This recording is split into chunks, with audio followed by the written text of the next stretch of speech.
సమాధానం ఉంటే ఎక్కడైనా నువ్వు సముద్రంలోనైనా కూడా ప్రశాంతంగా ఉండగలుగుతావు. గౌతమ బుద్ధుడు అంటాడు, ఈ ప్రపంచం కోరికలు దుఃఖానికి హేతువు అంటాడు. నీకు ఎంత పెద్ద కోరిక ఉందనుకో, అది జరిగితే ఆనందంగా పైకి వెళ్ళిపోతాం. అబ్బా నేను సాధించిన దీన్ని అనుకో, జరగలేదనుకో నిలబడు. సో అదేంటంటే ఒక మనిషికి దుఃఖం రావడానికి గల కారణం ఏంటంటే తగ్గిలేక. కాబట్టి కోరికలు ఎదించినటువంటి వాడు సమాధానంగా ఉండగలరు, సంతోషంగా ఉండగలరు. మా భక్తులైనటువంటి ఆయన గౌతమ బుద్ధుడు, బుద్ధి కలిగే సిద్ధుడు, ఆయన చెప్పినటువంటి మాట మన మాట కలిగి వాస్తవంగా అది సత్యమైనటువంటి మాట. ప్రేమ వల్ల ఇక్కడ చూస్తే మనము ఈ విధంగా ఆ వాక్యం ఎవరికి సమాధానం ఎవరికి ఉంటుందంటే, దేవునికి ఇష్టమైనటువంటి వారికి మాత్రమే భూమి సమాధానం ఉండదు. దేవునికి ఇష్టంగా లేకపోతే దానికి పొందుకోలేదు, దేవుడికి సమాధానం పొందుకోలేదు. ప్రేమ వల్ల ఇది ప్రాబ్లం. ప్రేమ ప్రేమ అని చెప్పడం కంటే దీన్ని దైవ భాషలో చెప్తారు అగాపే. అగాపే అంటే ఏంటంటే కుక్కల మధ్య కూడా ప్రేమ ఉంటుంది, పురుగుల మధ్య కూడా ప్రేమ ఉంటుంది, జంతువుల మధ్య కూడా ప్రేమ ఉంటుంది. ఆ ప్రేమ ఎంత కూడా అంటే కొద్దిసేపే. దీని ఆహారం తిన్నది అనుకోండి ఏర్పడతారంటే. మనుషుల్లో ఉండాల్సింది అక్కడ ఉండేది అక్కడ ప్రేమే, కానీ దేవుని ప్రేమ అలాంటిది కాదు. ఎదుటి వారి యొక్క అవసరాన్ని చూసి కలిగిపోయేది దేవుని ప్రేమ అగమ్మి. ఆ ప్రేమలో 4 రకాలు ఉన్నాయి, 4 మాటలు ఉన్నాయి గ్రీక్ లో. ఇది అన్నిటికంటే ఉత్తమోత్తమైనటువంటి ప్రేమ దేవుడు. స్టార్కే అని, ఫెలియో అని, ఎరోస్ అని, మిగిలినటువంటి 3 ఉన్నాయి. స్టార్కే అంటే ఆ తండ్రి కుమారుల మధ్య ఉండేటువంటి, ఫెలియో అంటే అన్నదల మధ్య ఉండేటువంటి ప్రేమ, ఎరోస్ అంటే భార్య భర్తల మధ్య ఉండేటువంటి ప్రేమ. బట్ అగపే అంటే దేవునికి మానవునికి మధ్య ఉండేటువంటి ప్రేమ. అది ఎట్లాంటి ప్రేమ అంటే మానవుని యొక్క అవసరాన్ని చూసి తను తానే కరిగిపోయి ఆయనే ఈ లోకంలోకి వచ్చి మరణమైపోయేంత ప్రేమ. మీరు యోహాను సువార్త 3:16 కథకొచ్చు చూడలేదు. ఎంతో ప్రేమించిందో కాగా ద్వితీయ కుమారుడుగా పుట్టిన వాడేది విశ్వాసం ప్రతి వాడు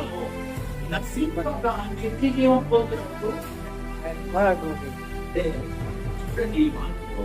దేవుడు తన కుమారుడి కంటే మానవాడిని ఎక్కువ ప్రేమించాడా తక్కువ ప్రేమించాడు చెప్పండి? ఎక్కువ ప్రేమించాడు. అందరు రాసుకుంటారు ఇంటికి, మా ఇంటికి ఎదురు పేరు, మా ఇంటి తరపు లేదా గాడ్ ఈజ్ లవ్. ఏంటి ఆ లవ్ అంటే this is love of God. తను తాను యుక్తులుగా చేసుకుని ఈ లోకానికి వచ్చి ఎక్కడ తన అవసరం ఉందో అక్కడ తన ప్రజానీకం కోసం తన ఆవుతయ్యేటువంటి పరిస్థితి. అది దేవుని యొక్క ప్రేమ. అది లోకంలోకి యేసుక్రీస్తు ద్వారా ప్రవేశించింది. ఎలా ప్రవేశించింది అంటే యోహాను సువార్త, యోహాను రాసిన మొదటి పత్రిక 4వ అధ్యాయం 16వ వచనం చూడండి. యోహాను రాసిన మొదటి పత్రిక 4వ అధ్యాయం 16వ వచనం. మన ఎడల దేవునికున్న ప్రేమను మనము ఎదిగిన వారిపై ఆయన నమ్ముకొని ఉన్నాం. దేవుడు ప్రేమ స్వరూపి అయి ఉన్నాడు. ప్రేమ ఎందు నిలిచి ఉండేవాడు దేవుడు ఎందు నిలిచినాడు. దేవుడు వాడు ఎందు నిలిచినాడు. సో ప్రేమ లేని వాడు ఏంటంటే వాడు దేవుని ఎరగడు అని అర్థం.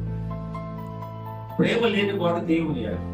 సో ప్రేమ ఆయన స్వరూపమే ప్రేమ. మనం ఏమంటాం క్రైస్తవ పరిభాషలో విశ్వాసం ఏంటంటే గాడ్ ఈజ్ లవ్, దేవుడు ప్రేమ అయి ఉన్నాడు అని. ప్రేమ ఇప్పుడు ప్రేమ అంటే ఇతరులు ఏమంటారు? ప్రేమేనా అంతేనా? ఇప్పుడు అలా నిర్గుణుడు, ఆయన గుణం ఇలాంటిది అని చెప్పారు.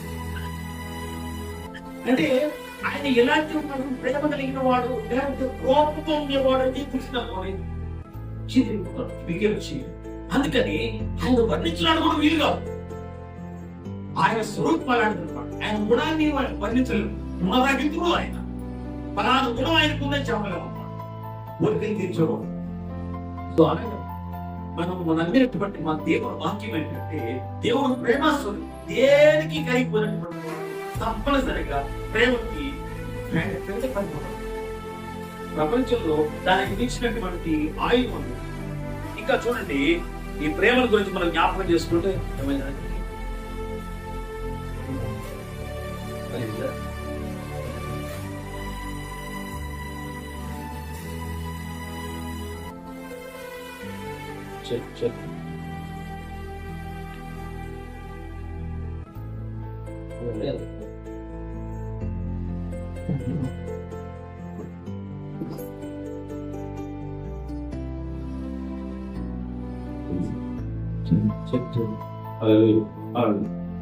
ఇక మనం చూస్తే యోహాను సువార్త 15వ అధ్యాయం 9 నుంచి 13 వచనాలు చూద్దాం. యోహాను సువార్త 15వ అధ్యాయం 9 నుండి 13 వచనాలు. నన్ను ఎలాగూ ప్రేమించినో, తండ్రి నన్ను ఎలాగూ ప్రేమించినో నేను మిమ్మల్ని అలాగూ ప్రేమించితిని. నేను మిమ్మును అలాగూ ప్రేమించితిని. నా ప్రేమ యందు నిలిచి ఉండుడి. నా ప్రేమ యందు నిలిచి ఉండుడి. నేను నా తండ్రి ఆజ్ఞలను గైకొని, నేను నా తండ్రి ఆజ్ఞలను గైకొని, ఆయన ప్రేమ యందు నిలిచి ఉన్న ప్రకారము, ఆయన ప్రేమ యందు నిలిచి ఉన్న ప్రకారము మీరును నా ఆజ్ఞలు గైకొన్న ఎడల, మీరును నా ఆజ్ఞలను గైకొన్న ఎడల నా ప్రేమ యందు నిలిచి ఉందురు. నా ప్రేమ యందు నిలిచి ఉండు. మీ యందు నా సంతోషం ఉండవలెనని. అంటే ఇక్కడ మనం గమనించాల్సింది ఏంటంటే, తండ్రి నన్ను ఏ విధంగా ప్రేమించాడో నేను కూడా మిమ్మల్ని ఆ రీతిగా ప్రేమిస్తున్నాను. మీరు ఆ ప్రేమలో నిలిచి ఉండండి అని ప్రభు అయినటువంటి యేసుక్రీస్తు తన శిష్యులను ఉద్దేశించి, తను వెంబడించినటువంటి వారిని ఉద్దేశించి మాట్లాడుతున్నాడు. హెబ్రీ చట్టం మార్కు సువార్త 12వ అధ్యాయం 29 నుండి 31 వచనాలు. మార్కు 12:29 నుంచి 31 వచనాలు. అందుకు యేసు ఇశ్రాయేలు వినుము, మన దేవుడైన ప్రభు అద్వితీయ ప్రభు, నీవు నీ పూర్ణ హృదయముతోను, నీ పూర్ణ ఆత్మతోను, నీ పూర్ణ వివేకముతోను, నీ పూర్ణ బలముతోను నీ దేవుడైన ప్రభువును ప్రేమింపవలెను. ఇదేంటంటే అన్నింటికంటే ప్రధానమైనటువంటి ఆజ్ఞ. సో దేవుల్లో ఉండేది ప్రేమ.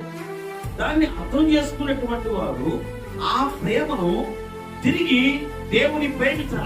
ఎలాంటి ప్రేమతో దేవుడు ప్రేమించాడో దేవుడు అలాగే ప్రేమించాడు. మీకు చక్కని చెబుతారు. ద్వితీయోపదేశకాండము 6వ అధ్యాయము 4 నుంచి 6 వచనాలు కూడా ఈ మాటలే ఉన్నాయి. ద్వితీయోపదేశకాండం 6వ అధ్యాయం 4 నుండి 6 వచనాలు.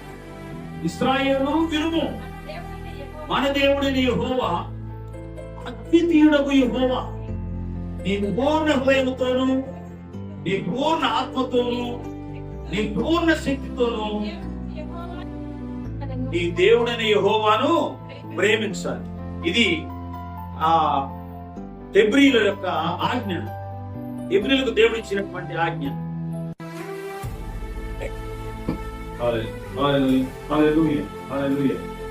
ఓకే, సో ఇది దేవుడు ఇవ్వబడినటువంటి ఆజ్ఞ. అలాగే దేవుని యొక్క ప్రేమను పుట్టుకున్నటువంటి మనము ప్రేమను అజ్ఞాతంగా తెచ్చిపెట్టకుండా